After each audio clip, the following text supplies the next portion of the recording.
All right, today we are diving into one of the most baffling and rare conditions known to science, a genetic puzzle where the body's own instruction manual for repair seems to be catastrophically flawed.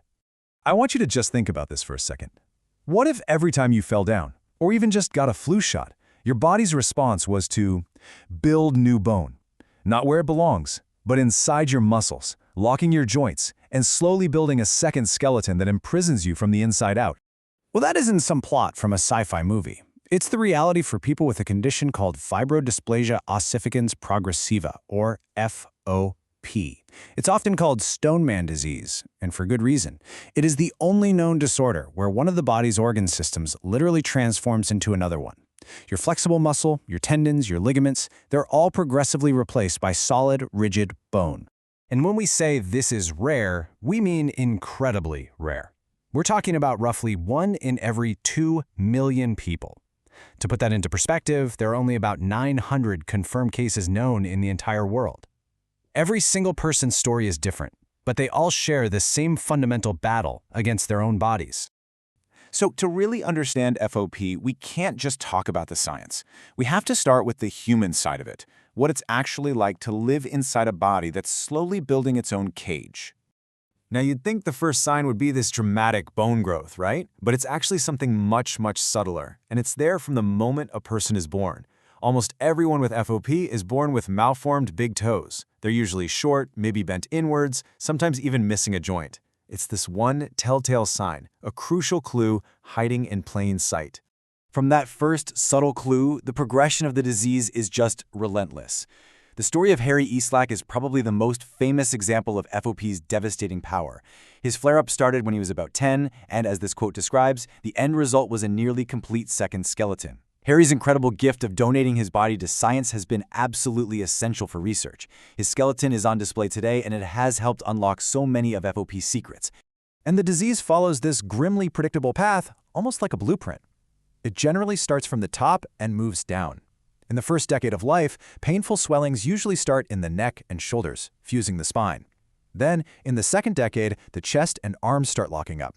By the third decade, the hips and knees are often affected, and later on, even the jaw can fuse shut, making breathing and eating a constant struggle. And it's those later stage complications that are so dangerous.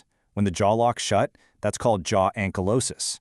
When bone grows around the rib cage, it creates what's called thoracic insufficiency syndrome, basically an armored chest that can't expand enough to breathe properly.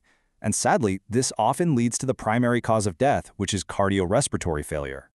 So what in the world is driving this biological betrayal? How does this happen? Well, let's dive into the science to see how one single rogue gene can trigger this incredible metamorphosis. The entire devastating condition comes down to one single tiny error in the genetic code, a mutation in a gene known as ACVR1. This one specific typo is found in about 97% of all FOP patients, and it's what's called a gain-of-function mutation, which means it doesn't just break the gene, it gives it a terrifying new power. Probably the easiest way to think about this is to imagine the ACVR1 gene as a light switch for bone repair. In a healthy body, you get an injury, the body does its repair work, and then the ACVR1 switch correctly turns off. Job done. But in FOP, that light switch is broken. It's permanently jammed in the on position, and it's just constantly yelling at the body, build bone, build bone, build bone. So this is where the perfect storm happens. When you get any kind of inflammation from an injury or even just an illness, your body releases a signaling molecule called activin A. Now, a normal healthy gene just ignores that signal, no big deal. But the mutated FOP gene, it completely misinterprets activin A as a powerful, urgent command to start building bone, right then and there. The body's own repair system gets hijacked.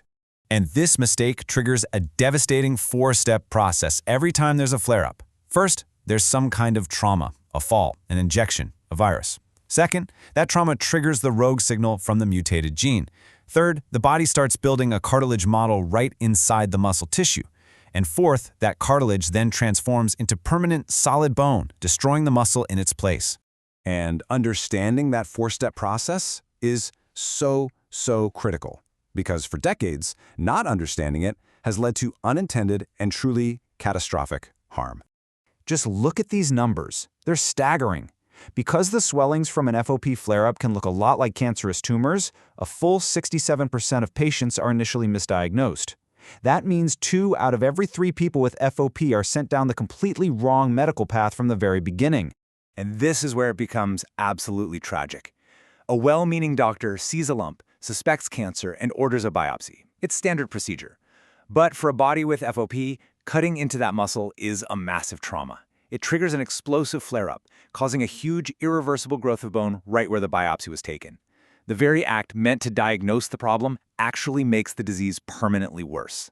And the most heartbreaking part of all this is that so much of this harm is preventable. Remember that one crucial clue? Those malformed big toes are present from birth. A simple physical exam, just looking at the feet, is often all it takes to point towards the right diagnosis and avoid a dangerous, invasive procedure. But after centuries of this misunderstanding and helplessness, the story is finally starting to change. Thanks to science, we're beginning to rewrite the future for people with FOP. The huge turning point came in 2006, when researchers discovered that the ACVR1 gene was the culprit. For the very first time, they had a specific target to aim for.